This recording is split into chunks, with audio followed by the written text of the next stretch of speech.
Hello, everyone. My name is Danielle Goodwin. I am the Director of Business Development with Coldwell Banker Tomlinson, and I am here with Miss Jen Clemens, who I've known very dearly in the last, 5 or 6 years? Longer than that, actually. I started in 2015, so... Yeah, so it was right your first year, correct? Yeah. Okay, we met at a previous brokerage we were both at, and I have her with me as we're kicking off a brand new podcast with our company.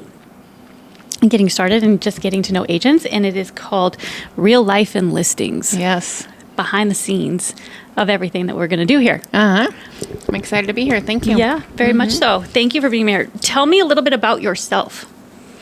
Ooh, I am an Idaho native, born and raised here. I've lived in Canning County longer than in Ada County. I grew up down Boise. I don't know, everything we did. And then I am residing in Canning County. I have been in real estate since 2015. I'm a former hairdresser, and I'm a mom of 2. Aww. I have 2 teenagers now. One's 16 and one's 13. Boy and girl. Yep, girl then boy. Yeah. Okay, and they play sports or did? Yep. Play softball, basketball. My son loves to snowboard. They both do track, school sports, things like that. I love it. Yeah. I love it. What made you get into real estate? In 2015, we had a house to sell. And so we contacted an agent, and he was in need of like an assistant. There was a lot of things that I saw that I could solve for him, as he was a top producer. And so I went and got licensed and joined a team over at a different brokerage and started my career there, and quickly fell in love with the details in the transaction, and really working with buyers and sellers is incredible, and just seeing that whole thing through from start to finish was pretty exciting. I love it. What was your first transaction like? Ooh, my first transaction was some clients that I actually met in church, and it was a little rough. If you want some cliff notes on it, we were looking to buy a house, and first-time buyers are beyond exciting to work with. They're so full of joy and gratitude, and so we closed on a house for them, but one day after we closed, there was some mechanic liens filed, and so 2 months later, they called back, and they were like, why is our house in foreclosure? And so we learned a lot, and we had to go down that whole process. And so I was really grateful they worked with an agent that knew how to handle that stuff. And so we obviously saved the house and reverted everything back to the previous owner and really helped them out. And so it was a great first transaction to not only see the gratitude that comes with that, but the work that comes with that, and the power that they had an agent by their side that could help them fix all that and navigate it, because that's a oh my gosh, yeah, especially for you as a first time agent. Crazy first transaction. Yeah, totally crazy. The seller was very upfront about a fire, and so there was the remediation involved. But unfortunately, the insurance sent her the check, and she cashed the check and didn't pay the people that needed to be paid. And so that mechanic's lien was filed. And so sad. Yeah, it was devastating. I mean, imagine buying your first home and then walking home to a pink slip on your door, and you're like, what is happening? And yeah, it was miserable, but we got it all worked out, and they have actually repeated. I sold the house, and they're now on a mission. So they were great clients, and they're great friends. So. Where are they at? In Bolivia. Oh, wow. Yeah. That's incredible. So I think that first-time homebuyers have always been my favorite. Oh, they're such a joy. Right? The feeling that I think I get handing keys over to a young couple, or even just a young woman that's single, and she's a business lady, and it brings me to tears almost every time. Yeah. And I think it's because I bought a home as a young girl. I was 19 when I bought my first house. Yeah. That's crazy. Liberating. I look at my 19-year-old now, and I'm like, I don't think so. Yeah. Right? Yeah. And you know what I love about the first-time buyer, too, is that, so when you're kind of sitting down with your initial consultation, and they kind of ask all these questions, and they're nervous, and they kind of sometimes will allude to how will we know it's the right house? And you can look at them and be like, you'll know when you know, I'll know when you know, you'll know when I know. And then when you literally walk into that house that they end up putting the contract in, they end up closing, and they come back to you and be like, we knew, that whole feeling, that energy, that presence, we knew this was our home, and we knew it was all going to work out and be in our favor. And just, you can see their smiles, you can see their energy, and they're just giddy, and they can visualize themselves being there. That's pretty exciting, because it's a first time experience that once you are in real estate buying or selling a few times throughout your life, you kind of lose that feeling because you know what to predict and you know how it works. And so it's that raw emotion that you get that first time. Right. It's exciting. It is. And it kind of renews a fire in you as an agent, I think, too. I know that so you dealt with a first-time home buyer on your first transaction, as did I. And I think that going back to that first transaction and thinking about that while I'm helping out somebody else in their first home really kind of reignites that fire for me. Absolutely. Because, and not only, like you said, when you were 19 to buy a home, I bought my first home when I was 19, and like that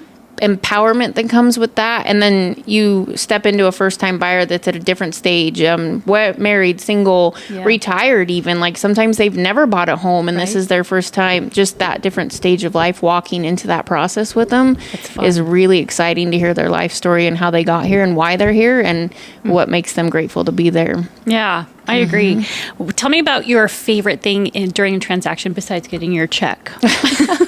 Actually, I didn't get into the business for the check. Good for you. I love that. My favorite thing is honestly kind of that energy when we walk into a house and when they start visualizing and they start thinking about, if it's a newly married couple, they start thinking about what's down the road, kids, no kids, dogs, all the things that come with it. Whether it's even like I love the kind of the older generation that really loves to host. I love walking through, let's put the party bar here, let's put this here, let's put the events here and the fire pit there for when all the friends come over. Sure. So I just love experiencing that visualization into their life of what this future is going to look like. That's probably my favorite part about it. Yeah. And then on the seller side, you don't quite get that visualization, but how do I leverage this current situation into my next situation? Because either I've built a lot of equity or I'm retiring and need to downsize. So there's a different side of the seller too, that you get to step into their side of their life. And how can I empower you? How can I help you, financially now pivot this equity that you have or this leverage that you have because you've been in this home for so long, or you bought at the right time, or you made a good choice on the builder, the quality of the home, and it's going to pay off. So I love it. Those are my favorite things about selling homes by far. Helping people. Yeah. Right? Yeah. We literally help them with the biggest asset and really financially. Yeah, and the dreaming. We help them dream. We help them financially dream. We help them dream of a home, of a family, of the dogs, of all the things that come with ownership that they've never been able to picture before. Yeah, it's pretty incredible. Yeah. When you get to the very end of it and to know how much goes into a transaction all the way from front to back and thereafter, I don't think that a lot of people realize that there's a lot that, it's a counseling session, it's a therapy session through it, right? Yeah. Even with us, right? As agents, sometimes we had to bounce ideas off of each other, to make sure that we get them in the best place that they need to be. Yeah, and I could take that one step further as being somebody that's pretty upfront and open about my life. Sometimes they come at the right time for me too. Sometimes I'm having a really crappy day and the highlight of my day is that a house came up that I get to go show somebody and they're like, "Hey, are you okay?" And I can be like, "Yeah, I'm just having a crappy day." And by the time I'm done showing, my whole energy's changed, my mood's changed. So a lot of my clients come into my life at the time I need them to, as much as I need them. As much as they need me, I need them. And that's really reassuring because then they're lifelong clients, they're lifelong friends. Sure. And that's a great side as an agent that I think a lot of people don't see. Is that sometimes we need them just as much as they need us. And it's a great place to be, to have that connection. It is the truth. And we build the relationships, right? This is what this business is. Oh, yeah. It's not all sales. It's building the relationships to meet people, see people, right? Yeah. And so when you come outside of a transaction, you're actually really good friends with these people. Yeah. Now, there are some. Some you're like, I'll see you in 3, 4, 5 years. Great transaction, I'm out. Don't call me again. Right. Yeah. That's always going to be that way. But, there are some lifelong friends that I've made throughout my career. Yeah. Just in a transaction that I met through a referral, maybe. So it's pretty gratifying for me. Yeah. Excuse me. In that aspect.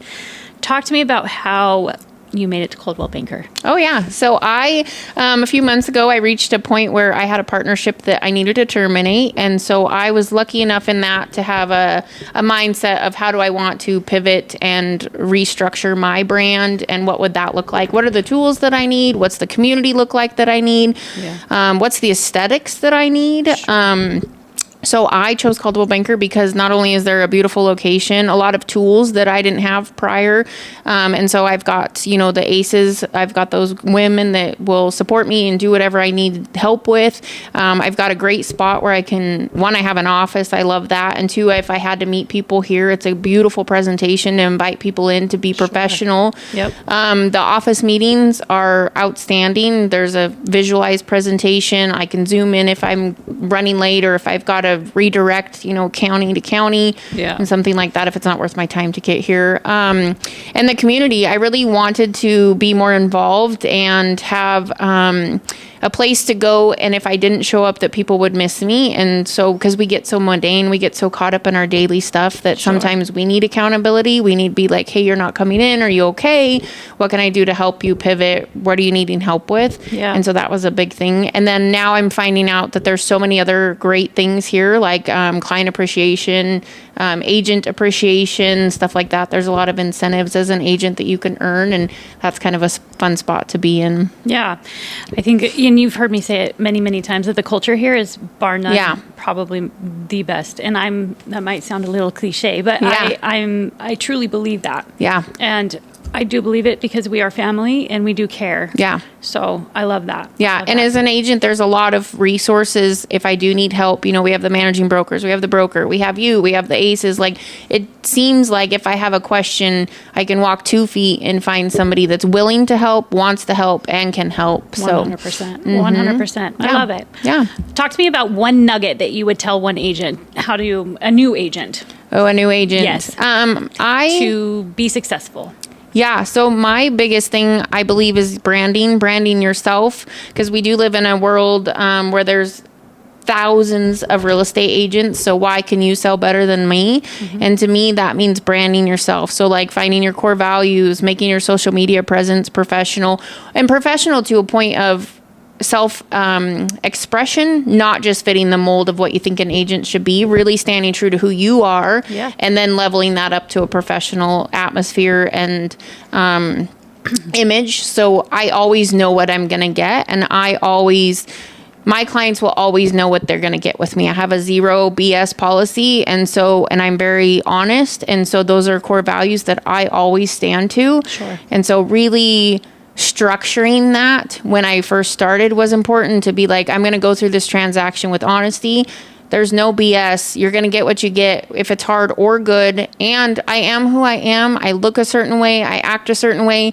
I may swear a little. I'm really empathetic, so I might cry with you. Like, you're just going to get what you get. And we're going to build a relationship based on that. And again, I may not be your cup of tea, but I'm going to still get the job done because I'm professional and I'm standing to my core values. So to me, that would probably be the biggest thing, is just branding yourself, to be yourself and to do the best job possible. Right. I love it. Yeah. I love it. Thank you for being my first guest. Yeah. This is so exciting, right? I know. All day we're like, I know. Pretty stressful. But to be like, what can we talk about? And yeah. Well, I love it. Well, thank you very much. Yeah. We'll just end it right here. Okay. And call it a day. Thank you, my dear. Thank you. Thank you.